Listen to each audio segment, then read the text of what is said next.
Not bad. Did they have that meeting afterwards?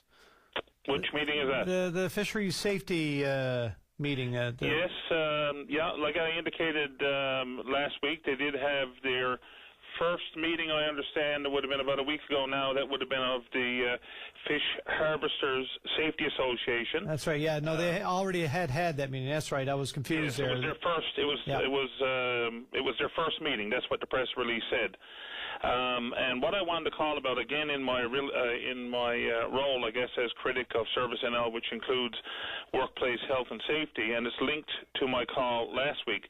So just to recap, back in 2010, the provincial government announced $500,000 to go towards the establishment of a fish processing Industry Safety Council, as well as a Fish Harvesters Safety Association. On September 10th, 2012, so approximately 2 years later, the government finally announced that the Harvesters Association was set up. And of course, they had their first meeting 2 years later, just a week ago, and that was for the fish harvesting sector. And again, as I indicated in my call to you last week, while it took quite some time, the point is that it is together now, it is meeting, and I view it as a positive thing because the fish harvesting sector is certainly the most dangerous sector on the planet, and I think it's important to do that. They've begun. What about the processors? Okay, so the second piece to this was the fish processing industry.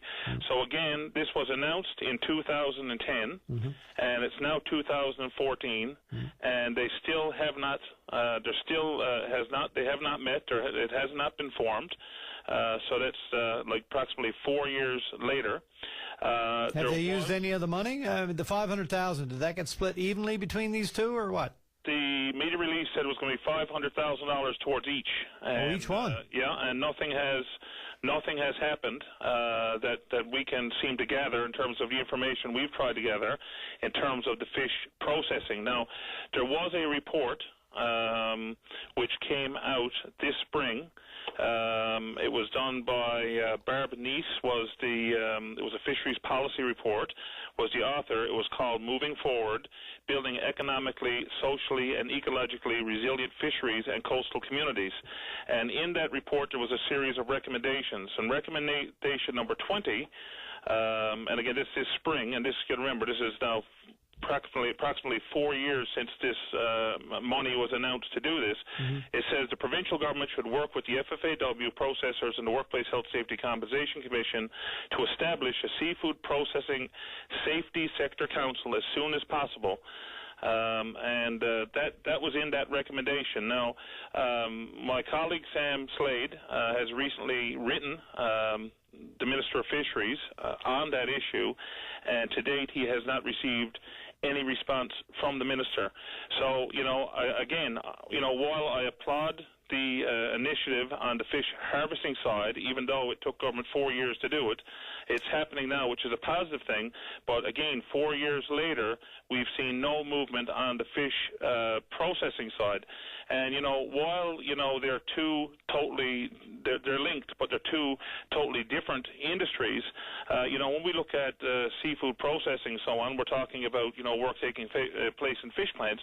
Quite often what we're talking about there are things like musculoskeletal injuries. We're talking about repetitive strain. We're talking about carpal tunnel syndrome. And there's also other, hazards there associated to forklift safety and machine safety and all of those things. But the point is that, there are numerous hazards associated to that industry as well, like it would be to any manufacturing type industry, so to speak. It's the same type of thing. You're working on machinery, and there's a lot of repetitive tasks. I don't think anybody's going to dispute the danger inherent in working in fish plants and the like. But is the money still there? Is it still available, or has some of it been used? Is there any chance it could disappear and not be available if they wait too long? That's something quite frankly, that I'm trying to get researched now to see where the money has been spent, because one of the things that we've seen this government do over the last couple of years, and it's been pointed out in a number of areas, is you promise high and you deliver low. So you can put out all these announcements that sound really good. It's a lot of window dressing in many cases. We're going to invest all this money in this particular initiative or that particular initiative. So when a budget comes out and so on, you're making the announcements. It sounds like you're making big investments and taking the issue seriously, but then it kind of falls to the side, and the money never does, and then the money doesn't get spent. And it seems to me that that this seems to be another example of that. Although in all honesty, I haven't confirmed that. I haven't chased the money, if you will, to see what happened there. I suspect it didn't get spent. But this kind of activity would be in the best interest of the processors as well. Why have they been so lax in getting something moving on it? I mean, I can't speak to the processors. I can speak, I guess, from my experience as a safety practitioner, because that's what I did for a living before getting involved in politics.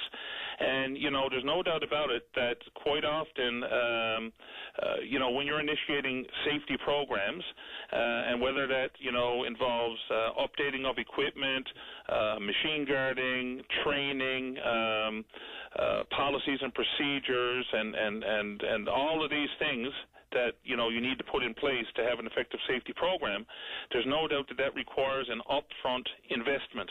It's not cheap to do, but in the longer term, the idea is that you save the money in terms of the costs associated to having accidents and the costs associated to increased workers' compensation fees and so on as a result of having those accidents. Sure. But it's not always easy to convince an employer that these upfront investments and cash that you need to put upfront are going to pay off down the road. Sometimes, they don't see beyond this fiscal year and so on.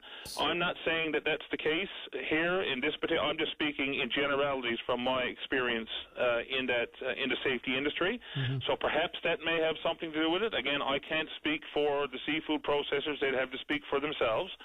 But I guess government does have a role to ensure that our workplaces are safe, and that's why we have legislation. That's why we have the Occupational Health and Safety Act and regulations, and we have a number of different codes of practices and other regulations associated to it for all industries, so that when people go to work, they come home to their families in the same condition as when they left. All right, Mr. Lane, we got to go. We're well over time. It should be followed through on, and I'm encouraging Minister Cornick to take action and get this moving. It's been 4 years, way too long. Indeed. I'm going to try to get a hold of Mr. McCurdy on this, too, and see if he's got something to say or bring us up to date on as well. Yep. Thank you for your call, sir. Talk about it again. Pete, it's always a pleasure talking to you. Have a great day. You too. Okay, bye. All right.